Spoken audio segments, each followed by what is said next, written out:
I've just started on some flight testing of a BMJR Ranger 30. The model was the one in this ad for BMJR built by Paul Bradley. Paul was having some trouble getting the PeeWee 020 to run reliably, and I did too. I got it to run at home, and then the first time I tried to fly it, it only ran once, and then I couldn't get it started. I did some test flights on the model, and the glide looked really good and really straight. Now, I had removed the propeller and put some weight on the nose to correspond with the propeller weight. So with some more fiddling with the engine, I thought I had it running good and took it out to fly again yesterday.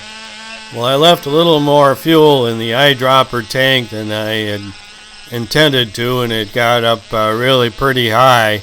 But luckily the wind was really low. I've had some experience running the PeeWee 020s because I've flown the PeeWee 30 event at the Nats.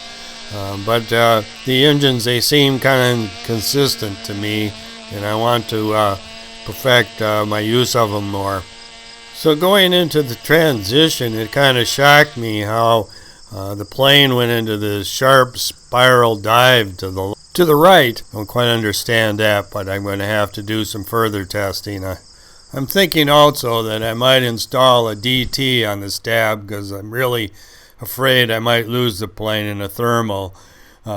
Reading comments on this plane or the Goldberg version, a lot of people did lose Ranger 30s.